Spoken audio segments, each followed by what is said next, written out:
and phone call of a UFO hovering outside the front gate. Again, that morning, after reporting it to the command post, we were informed that a very similar incident happened at Echo Flight. I was at Oscar Flight. They lost all 10 of their weapons under similar circumstances, very similar circumstances, where UFOs were sighted over the launch facilities. They had maintenance crews and security crews out there that had spent the night, and they were reporting UFOs over those sites. And the commander of that flight was Eric Carlson. He also separated as a captain, and the deputy commander was Walt Fiegel. He retired as a lieutenant colonel. We have those witnesses that I just mentioned, the names I just mentioned, have spoken of this event before, and they will back up this story. We also have documentation that I received through FOA requests from the Air Force outlining the Echo Flight incident, and including in that documentation a reference to UFOs. We have telexes covering this incident, and in one telex it says the fact that no apparent reason for the loss of 10 missiles can be readily identified is cause for grave concern to this headquarters. This was from SAC headquarters. So we've got those telexes. I've got about 12 witnesses that'll verify parts of this story, including of a man who investigated the incident afterwards for the Air Force, and you'll hear a little bit more about that from the next witness. And also another guard that witnessed a UFO in that same time period, and another officer who retired a full colonel who had other reports of UFOs. Ancillary to that, excuse me, I've got the complete report on a Minot, North Dakota incident. That was Minot Air Force Base, North Dakota, which happened in August of 1966. Very similar, UFOs sighted over missile silos, and also a UFO incident that was investigated by the Air Force immediately after our incident within a week. I'm willing to testify to the truth of all these matters that I've spoken about this in front of Congress under oath. Thank you.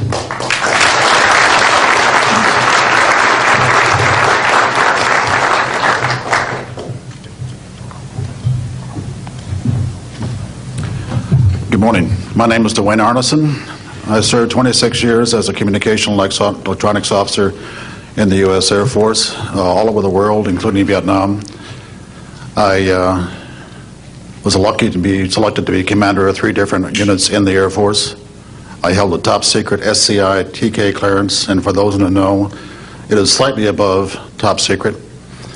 I retired in 1986 as a colonel at Wright-Patterson Air Force Base in Ohio. I would like to relate about 3 different experiences, if you will, that relate to UFOs. As a young lieutenant over in Germany, Ramstein Air Base, Germany, back in the early 60s, I was in charge of the cryptographic center. I had a top secret crypto clearance at that time, and I can clearly recall seeing a message that went through my crypto center which said that a UFO had crashed on the island of Spitsbergen, Norway, and the team of scientists were coming to investigate it. Going forward to the 1967 time frame, I was assigned to the 28th Air Division at Great Falls, Montana, and I was the officer in charge of the communications center there. Also, I was a top secret control officer for the division. I had a crypto account. I was an account custodian, and I also passed out nuclear launch authenticators.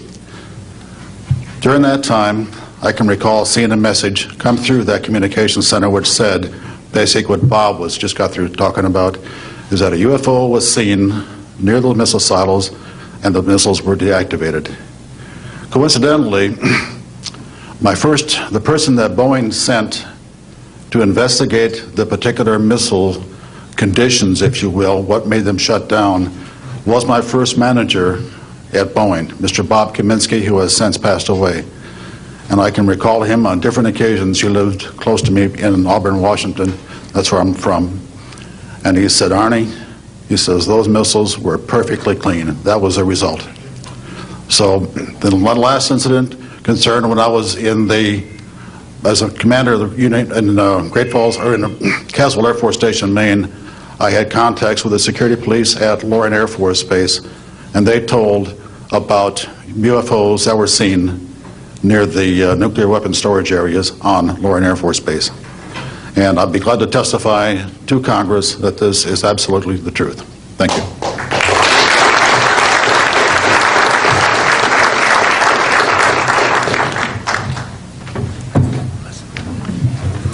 Good morning. My name is Harlan Bentley.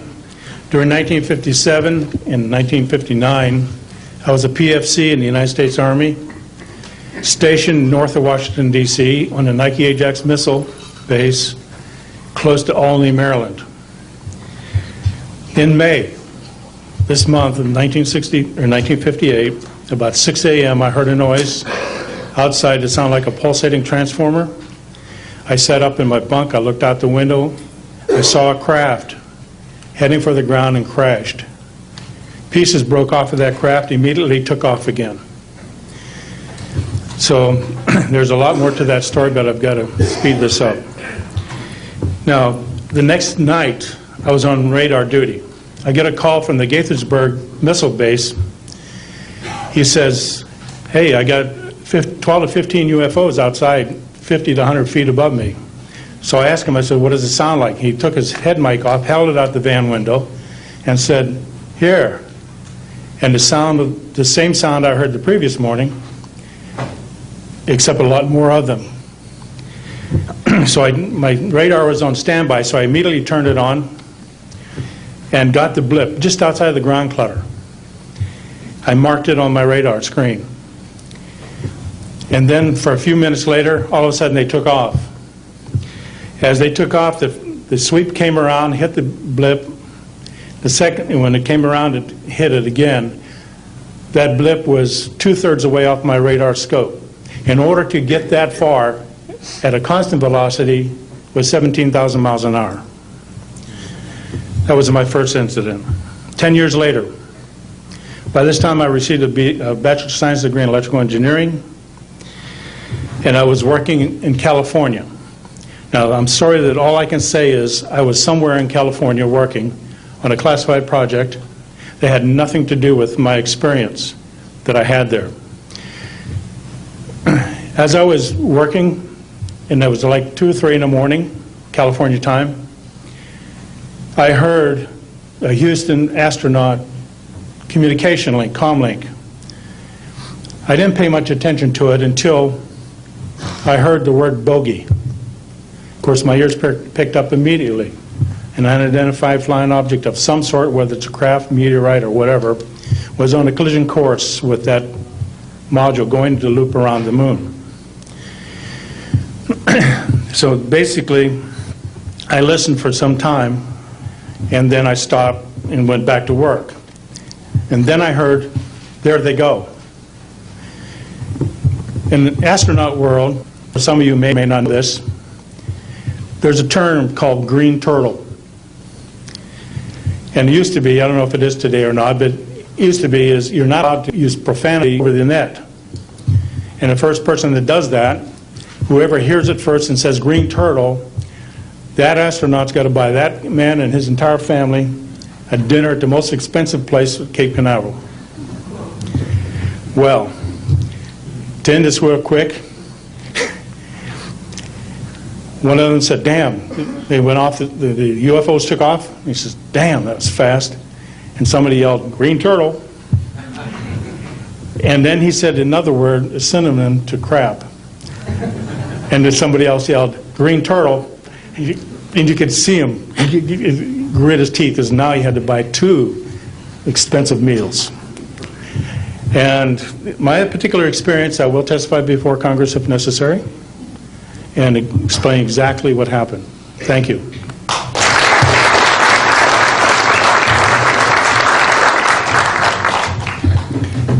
My name is John Maynard.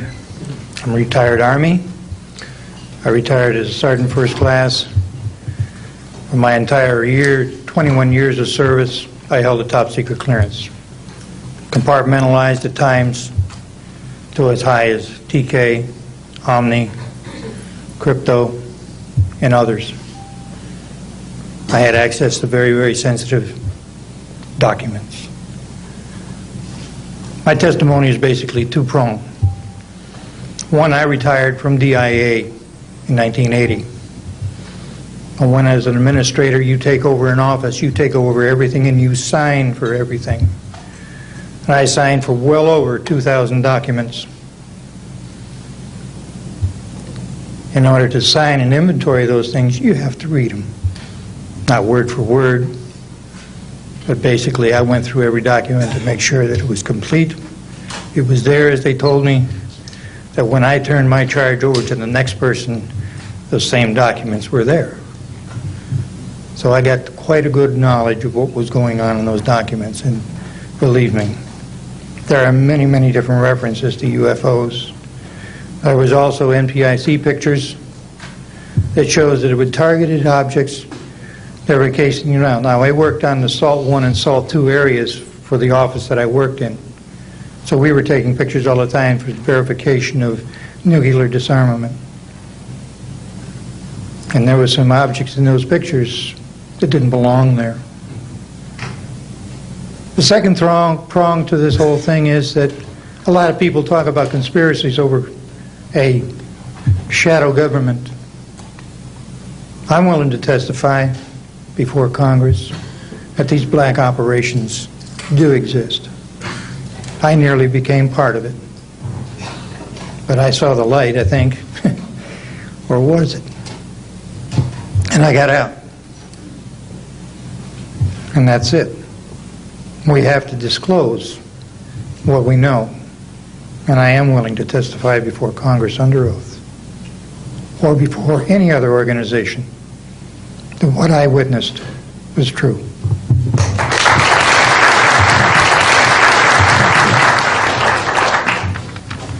Good morning. My name is Carl Wolf, and I was a precision electronics photographic repairman with a top secret crypto clearance in the United States Air Force. I was stationed at Langley Air Force Base in Virginia. In 1965, in mid-1965, I was loaned to the Lunar Orbiter Project at NASA on Langley Field. Dr. Colley was in charge of that project. They had problems with a piece of electronic equipment that was bottlenecking their production of photographs. I went to the facility, and when I walked into the facility, there were scientists from all over the world.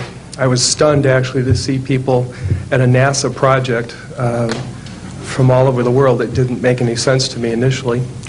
I was taken into the laboratory where the equipment was malfunctioning. I couldn't repair it in the dark. I asked to have it removed. A Airman Second Class was in the dark room at that time. I was also an Airman Second Class. I was interested in how the whole process functioned, how the data got from the lunar orbiter to the laboratory. I asked the young man if he'd describe the process to me. He did. About 30 minutes into the process, he said to me, in a very distressed way, by the way, we've discovered a base on the backside of the moon. And then he proceeded to put photographs down in front of me, and clearly in these photographs were structures, mushroom-shaped buildings, spherical buildings, and towers. And at that point I was very concerned because I knew we were working on compartmentalized security. He had breached security, and I was actually frightened at that moment. And I did not question him any further. And a few moments later, someone did come into the room. I worked there for 3 more days, and I remember going home and naively thinking, I can't wait to hear about this on the evening news. And here it is, more than 30 years later, and I hope we hear about it tonight. And I will testify under oath before Congress that what I'm saying is the truth.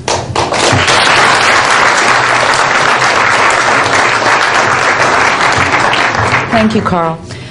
Good